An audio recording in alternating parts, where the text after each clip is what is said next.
The World Unfiltered. 15 points. 15 points. Well, they're not going to have a nuclear weapon. That's number one.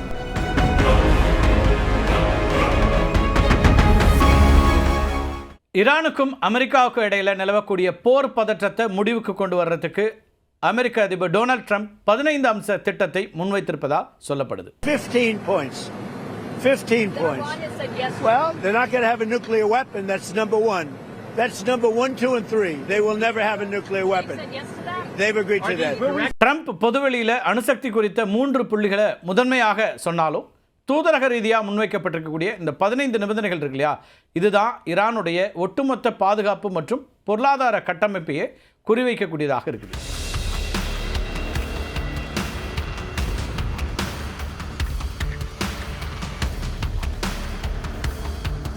இந்த 15 அம்ச அமைதி திட்டத்தை பாகிஸ்தான் வழியா Iran தலைமையிடம் அமெரிக்கா கொடுத்திருப்பதாகவும் சொல்லப்படுது. பாகிஸ்தானோட ஃபீல்ட் மார்ஷல் அசிம் முனீருக்கு ஈரானுடைய புரட்சிகர காவல்படை தளபதிகளோட நெருக்கமான தொடர்பு இருப்பதாகவும் அதனால் அவர் மூலமாக அமெரிக்கா காய நகர்த்துவதாகவும் சொல்லப்படுது. கடந்த ஆண்டு ஈரானுக்கும் அமெரிக்காவுக்கு இடையில் நடைபெற்ற அமைதி பேச்சுவார்த்தையின் போது முன்வைக்கப்பட்ட நிபந்தனைகளை ட்ரம்ப் மீண்டும் முன்வைத்திருக்கிறார். இதை தொடர்ந்து ஈரானும் அமெரிக்காவும் 1 மாத கால போர் நிறுத்தத்தை மேற்கொள்ளும் அப்படின்னும் அப்போ ட்ரம்ப் கொண்டு வந்திருக்கக்கூடிய இந்த 15 அம்ச திட்டம் குறித்து விவாதிக்கப்படும் அப்படின்னும் அங்கிருந்து வரக்கூடிய செய்திகளை பார்க்குறோம். இந்த 1 மாத காலத்தில் ஈரான் யுரேனியம் செறிவூட்டலை மேற்கொள்ளாது அப்படின்னும் செறிவூட்டப்பட்ட யுரேனியம் இருந்துச்சுன்னா அதனை சர்வதேச அணுசக்தி முகமையிடம் ஒப்படைக்க வேண்டும் அப்படின்னும் நிபந்தனை விதிக்கப்பட்டிருக்கு. ஈரானுடைய அணுசக்தி மையங்களான நடான்ஸ், இஸ்ஃபஹான், ஃபோர்டோவ், இந்த 3 இருக்கு இல்லையா, முக்கியமான இந்த அணுசக்தி மையங்களை சர்வதேச அணுசக்தி முகமை சோதனை நடத்துறதுக்கு அனுமதிக்க வேண்டும் அப்படிங்கிற ஒரு நிபந்தனையும் இதில் விதிக்கப்பட்டிருப்பதா தெரியுது. சிரியா மற்றும் ஈராக்கில் ஈரான் ஆதரவோடு செயல்படக்கூடிய இதர துணை இராணுவ குழுக்களை கலைக்க வேண்டும் அப்படின்னு ஒரு நிபந்தனை வைக்கிறாங்க. இதெல்லாம் ஈரான் ஏற்குமா அப்படிங்கிறதுலாம் பின்னாடி தான் தெரியும். ஆனால் இப்போ நிபந்தனைகளாக அமெரிக்கா வைக்கக்கூடிய 15 இதெல்லாம் முக்கியமாக இருக்குது. ஹார்முஸ் ஜலசந்தியில் கட்டுப்பாடுகள் எதுவும் இன்றி கப்பல் போக்குவரத்தை அனுமதிக்க வேண்டும் அப்படிங்கிற ஒரு முக்கியமான ஒரு நிபந்தனையும் ட்ரம்ப் முன் வச்சிருக்கிறார். இதுக்கு பதிலாக புஷர் அணுசக்தி மையத்தில் சிவில் அணுசக்தி உற்பத்தி செய்யறதுக்கு அமெரிக்கா உதவும் அப்படின்னும் சொல்லப்பட்டிருக்கு.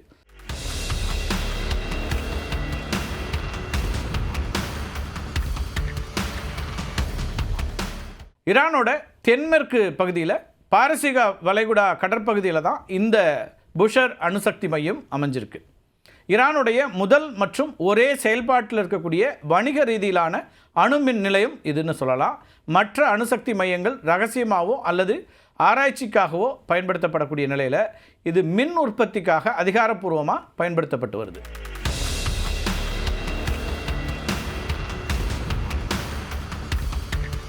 இதனுடைய கட்டுமானங்கிறது 1970களில் ஜெர்மனி நிறுவனத்தினால் தொடங்கப்பட்டுச்சு. ஆனால் ஈரானிய புரட்சிக்கு பிறகு அது கைவிடப்பட்டுச்சு. அதுக்கு பிறகு 1990களில் ரஷ்யா இந்த பொறுப்பை ஏற்றுக்கொண்டது. பல தடைகள் மற்றும் தாமதங்களுக்கு பிறகு 2011 தான் இது செயல்பாட்டுக்கு வந்துச்சு. இப்போவும் இந்த நிலையத்திற்கு தேவையான அணு எரிபொருளை ரஷ்யா தான் கொடுத்துட்ருக்கு.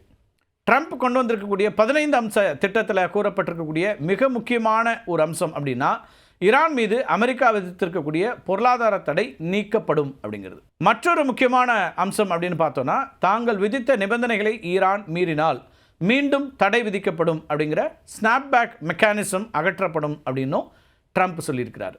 இந்த ஸ்னாப்பேக் மெக்கானிசம் அப்படிங்கிறது ஒரு சர்வதேச ஒப்பந்தத்தில் இருக்கக்கூடிய நிபந்தனைகளை ஒரு நாடு மீறுதுன்னு வச்சுக்கோங்களேன், அந்த நாட்டின் மீது ஏற்கனவே நீக்கப்பட்ட தடைகள் அனைத்தும் தானாகவே மீண்டும் அமலுக்கு வரும் ஒரு பாதுகாப்பு ஏற்பாடு அது. இது குறிப்பாக 2015ஆம் ஆண்டில் ஈரானுக்கும் வல்லரசு நாடுகளுக்கும் இடையில் கையெழுத்தான அணுசக்தி ஒப்பந்தத்தில் JCPOA அப்படிங்கிற அந்த ஒப்பந்தத்தில் மிக முக்கியமான அங்கமாக இருந்தது. இந்த ஸ்னாப்பேக் மெக்கானிசம் எப்படி செயல்படுதுன்னு நம்ம சுருக்கமாக பார்த்துடலாம். வழக்கமாக ஒரு நாட்டின் மீது தடைகள் விதிக்கப்பட வேண்டும் என்றால் ஐநா பாதுகாப்பு கவுன்சிலில் தீர்மானம் கொண்டு வரப்பட்டு எந்த நாடும் வீட்டோ அதிகாரம் செலுத்தாமல் இருக்கணும். ஆனால் இந்த ஸ்னாப்பேக் முறையில் ஒப்பந்தத்தில் இருக்கக்கூடிய ஏதேனும் ஒரு நாடு ஈரான் நிபந்தனைகளை மீறுவதா புகார் சொன்னாங்கன்னு வச்சுக்கிங்களேன், அதுவே போதும். மற்ற நாடுகள் அதை எதிர்த்து வீட்டோ செய்ய முடியாது. 30 நாட்களுக்குள்ளாக புதிய தீர்மானம் நிறைவேற்றப்படாவிட்டால் பழைய தடைகள் அனைத்தும் நொடி பொழுதில் மீண்டும் வந்துவிடும். இதுதான் அதில் இருக்கக்கூடிய முக்கியமான அம்சம். ட்ரம்ப் இப்போ நிபந்தனைகளை விதிச்சிருக்கார். 15 அம்ச நிபந்தனைகள் விதிக்கப்பட்டிருக்குது. அவற்றை ஈரான் ஏற்றுக்கொள்ளுமா அப்படிங்கிறது தான் முக்கியமான இப்போ இருக்கக்கூடிய கேள்வி. ட்ரம்போட திட்டப்படி ஈரான் ஹார்மோஸ் நீரிணையை நிபந்தனையின்றி திறந்து விட வேண்டும். ஆனால் ஈரானை பொறுத்த வரைக்கும் இந்த நீரிணை தான் அவங்களுடைய மிகப்பெரிய ஆயுதம்.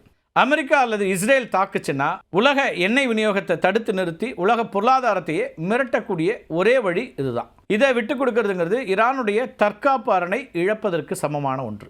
யுரேனியம் செறிவூட்டுவதை முற்றிலுமாக நிறுத்த வேண்டும் அப்படிங்கிற ஒரு நிபந்தனை இருக்கு இல்லையா?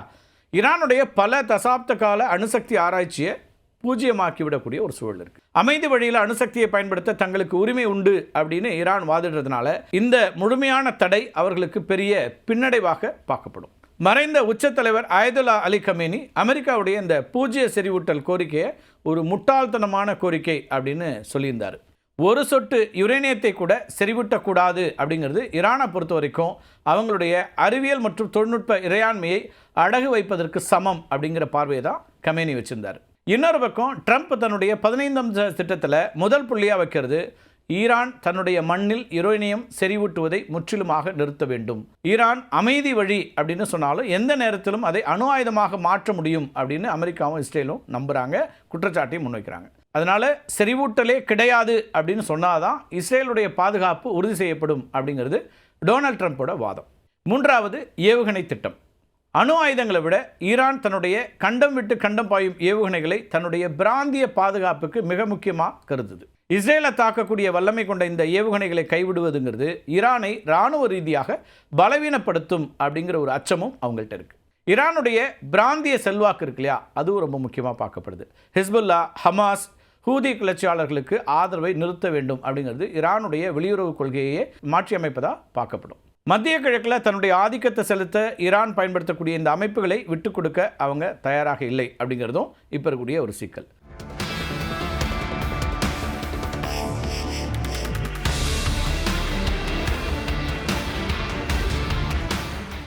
ட்ரம்ப் மார்ச் 27 வரைக்கும் கெடு விதித்து அப்படி இல்லைன்னா ஈரானுடைய மின் உற்பத்தி நிலையங்களை தாக்குவோம் அப்படின்னு சொல்லியிருக்கிறதுங்கிறது ஒரு பேச்சுவார்த்தைக்கான சூழலை விட மிரட்டல் போலவே ஈரானுக்கு தெரியுதுன்னு விமர்சகர்கள் பார்க்குறாங்க. இது ஈரானிய தலைவர்களுடைய ஈகோ மற்றும் தேசிய பெருமிதத்தை பாதிக்கக்கூடியதாக இருக்கிறது அப்படிங்கிறாங்க.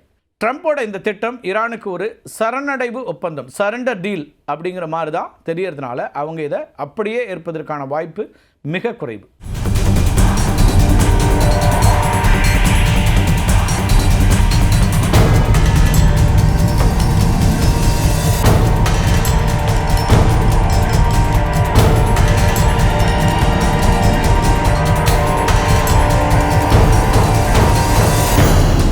ஆனால் பொருளாதார பாதிப்புகள் மிக கடுமையாக இருக்கிறதுனால இதில் சில அம்சங்களை மட்டும் ஏற்றுக்கொண்டு மற்றவற்றை மாற்றி அமைக்கிறதுக்கு கவுண்டர் ஆஃபராக அவங்க சில முயற்சிகளை செய்யலாம் அப்படின்னு எதிர்பார்க்கப்படுது. அமெரிக்காவுடைய அதிகபட்ச அழுத்தம் காரணமாக ஈரானுடைய பொருளாதாரம் கடும் பாதிப்படைஞ்சிருக்குது. பல ஆண்டுகால பொருளாதார தடை, அது மட்டும் இல்லாமல் தற்போதைய போர், இதெல்லாம் சேர்த்து ஈரானுடைய பொருளாதாரம் முன்னெப்போதும் இல்லாத அளவுக்கு பெரும் சரிவை சந்திச்சிட்டு.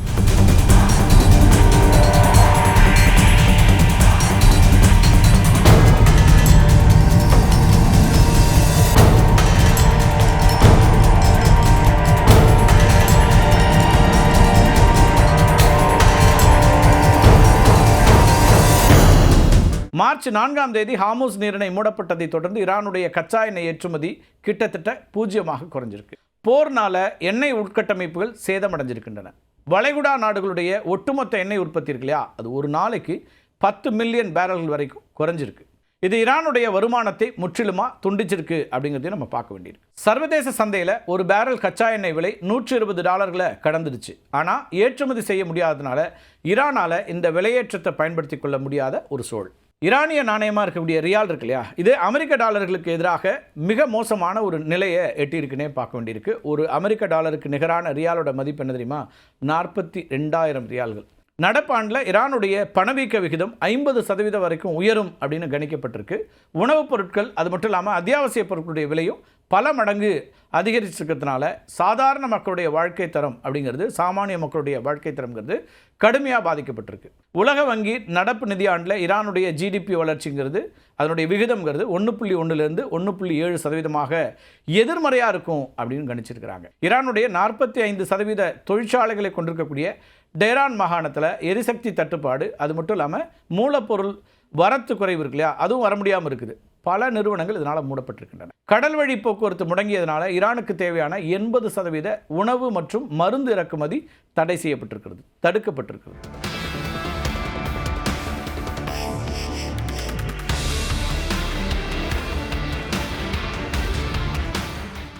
வறுமை கோட்டுக்கு கீழே இருக்கக்கூடிய மக்களுடைய எண்ணிக்கை 55% உயர்ந்திருப்பதா புள்ளி விவரங்கள்லாம் தெரிவிக்கின்றன. இது ஈரான் அரசாங்கத்திற்கு உள்நாட்டிலேயே பெரும் அரசியல் அழுத்தத்தை உருவாக்கி இருக்கக்கூடிய ஒன்றாக மாறியிருக்கு. போர் நீடிச்சுது அப்படின்னா அது ஈரானிய ஆட்சி அமைப்பிற்கே ஆபத்தாக முடியலாம் அப்படிங்கிறதுனால தற்காலிக போர் நிறுத்தத்துக்கு ஈரான் சம்மதிக்கக்கூடும் அப்படின்னு பார்க்குறாங்க அரசியல் நோக்கர்கள்.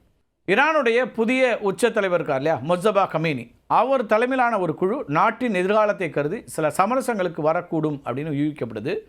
ட்ரம்ப்போட இந்த திட்டத்துக்கு பதிலளிக்கிறதுக்கு ஈரானுக்கு மார்ச் 27 வரைக்கும் அவர் காலக்கெடு விதிச்சிருக்கிறார். ஈரான் இதற்கு சம்மதிக்காவிட்டால் ஈரானுடைய மின் உற்பத்தி நிலையங்கள் மீது தாக்குதல் நடத்தப்படும் அப்படின்றத ஏற்கனவே நம்ம சொல்லியிருக்கோம், அந்த எச்சரிக்கை கொடுத்துருக்காரு. சுருக்கமாக சொன்னால் ஈரான் இந்த 15 அம்சங்களையும் அப்படியே ஏற்க வாய்ப்பில்லை. ஆனால் தடைகளிலிருந்து தப்பிக்கவும் போரை நிறுத்தவும் சில மாற்றங்களை செய்து கவுண்டர் ப்ரொபோசல் பேச்சுவார்த்தையை தொடர வாய்ப்பு இருக்கிறது. இது ஒரு பக்கம் இருக்க 2 நாட்களாக ஈரானுக்கும் அமெரிக்காவுக்கும் இடையில் பேச்சுவார்த்தை நடைபெற்று வருவதாக ட்ரம்ப் கூறியிருந்ததற்கு ஈரான் கடும் எதிர்வினையாற்றியிருக்குது. ஈரானுடைய புரட்சிகர படை இருக்கு இல்லையா, IRGC, அவங்க வெளியிட்டிருக்கிற அறிக்கையில் உங்கள் தோல்வியை ஒரு ஒப்பந்தம் அப்படின்னு அழைக்காதீங்கன்னு சொல்லி ட்ரம்ப்புக்கு அவங்க ஒரு எச்சரிக்கை கொடுக்குறாங்க. அதுவே ட்ரம்ப் கடந்த 2 நாட்களாக ஈரானோட மிகச்சிறந்த மற்றும் ஆக்கப்பூர்வமான பேச்சுவார்த்தைகள் அப்படிங்கிறாரு. Very good and productive conversations அப்படின்னு சொல்கிறாரு. இதெல்லாம் நடந்துட்டு வருது அப்படின்னு சொல்கிறாரு. They want peace. They've agreed they will not have a nuclear weapon, etc., etc. But we'll see. You have to get it done. But I would say there's a very good chance. And it began when I said that I won't. And hopefully we can make a deal that's good for all of us, including the Middle Eastern allies that have been very good to us, including Israel, that's been a great partner in this fight. They've really been a good partner in the fight. They fought hard. ஒரு பெரிய தீர்வு எட்டப்பட போவதாகவும் உலகத்திற்கு அவர் சொல்ல முயற்சிக்கிறார். ஆனால் ஈரானுடைய கூட்டு இராணுவ கட்டளை இதனை அடியோடு மறுத்திருக்கிறது. அமெரிக்கா தோல்வி அடைந்து விட்டது, அந்த தோல்வியை மறைக்கவே பேச்சுவார்த்தைங்கிற பேரில் ஒரு ஒப்பந்தத்தை தேடுறாங்க அப்படின்னு காட்டமாக விமர்சனம் பண்ணுறாங்க. எண்ணெய் மற்றும் எரிசக்தி விலைகள் பழைய நிலைக்கு திரும்பாது, பிராந்தியத்தில் அமெரிக்கா செய்திருக்கக்கூடிய முதலீடுகளுக்கு பாதுகாப்பு இருக்காது, மத்திய கிழக்கினுடைய அமைதி அப்படிங்கிறது அமெரிக்காவுடைய ஒப்பந்தத்தினால் வராது, ஈரானுடைய இரும்பு கரம் powerful hand of armed forces இது மூலமாக தான் தீர்மானிக்கப்படும் அப்படின்னு ஈரான் இராணுவம் சொல்கிறாங்க. ட்ரம்ப்போட பேச்சை கிண்டல் செய்யும் வகையில் உங்களது சுய சிக்கல்கள் உங்களையே உங்களுக்குள் பேச வைக்கும் நிலைக்கு தள்ளிவிட்டதா அப்படின்னு ஈரான் கேட்குது. அதாவது நாங்கள் உங்களோட பேசவே இல்லை, நீங்கள் கற்பனையாக பேசிக்கிட்டு ஒப்பந்தம் அப்படின்னு உலகத்தை ஏமாற்ற முயற்சி பண்ணுறீங்களாங்கிறது தான் ஈரான் இராணுவத்தினுடைய விமர்சனம் கிண்டலாக மாறி இருக்கிறது. எது எப்படி இருந்தாலும் இந்த பேச்சுவார்த்தையில் அடுத்த கட்டத்தை நோக்கிய நகர்வுகள் இருக்க வேண்டும் அப்படிங்கிற எதிர்பார்ப்பு பல நாடுகளிடமும் இருக்கிறது. மீண்டும் ஒரு காணொலியில் சந்திக்கலாம் நண்பர்களே. நன்றி, வணக்கம்.